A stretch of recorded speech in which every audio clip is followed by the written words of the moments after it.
Joining us now, Democratic Congressman Ted Lieu of California. He's a member of the Judiciary and the Foreign Affairs Committees. Congressman, thanks so much for joining us. We have a lot to discuss, but I quickly want to start with this college admissions scandal. It's the Justice Department's largest ever college admissions prosecution. What are the implications of this?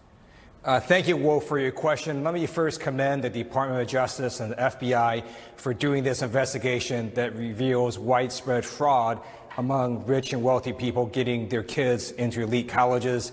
It is stunning to me that you had over 30 parents involved, multiple colleges, and these parents were making direct bribes to college officials and coaches, and they should be prosecuted to the fullest extent of the law. At the same time, all these colleges and universities need to do investigations and institute internal processes to make sure that this fraud doesn't happen again in the future. As far as you know, is your district affected? I know you represent parts of Los Angeles. We see UCLA, USC, other universities in the area affected.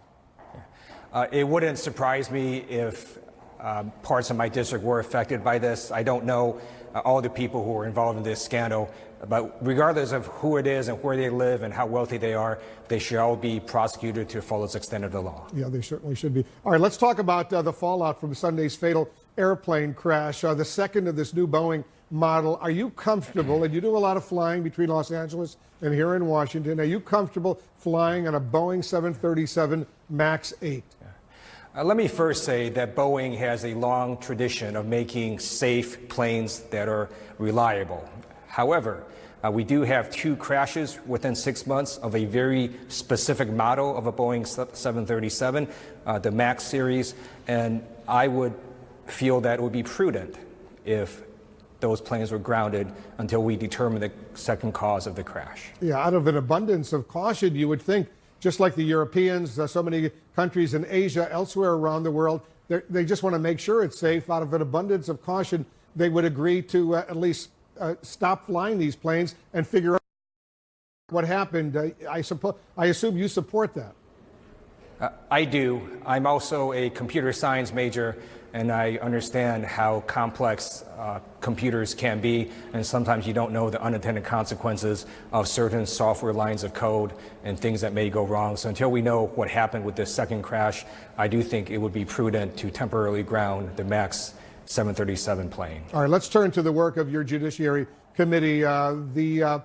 This is where impeachment proceedings would have to begin in the House of Representatives, the Judiciary Committee. So how do you respond to the House Speaker Nancy Pelosi saying she's not for impeachment?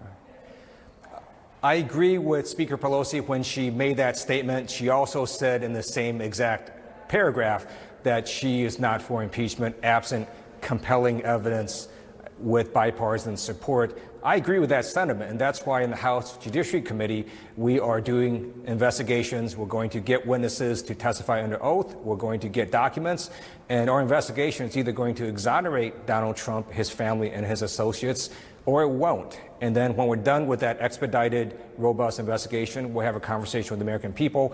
We'll see if we get the compelling bipartisan evidence. And based on the facts, we'll go forward. But we don't have all those facts yet.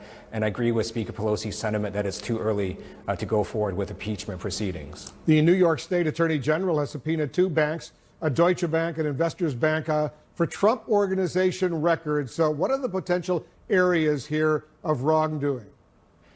So once again, we see Donald Trump and his associates implicated in a wide array of scandals. For state action such as this, I do note that the president cannot pardon anyone associated with violations of state crimes. I also note again that nothing in the U.S. Constitution says that the president himself can't be indicted.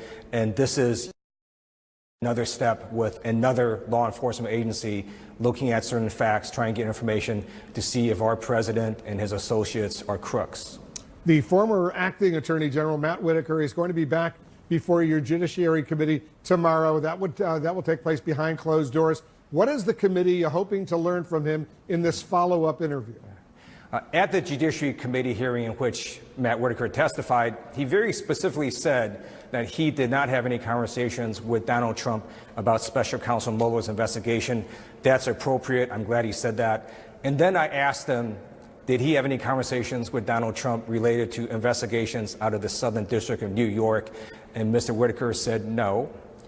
Then if you look at public reporting afterwards, it appears that Donald Trump and Ms. Whitaker, in fact, did have conversations about investigations out of the Southern District of New York.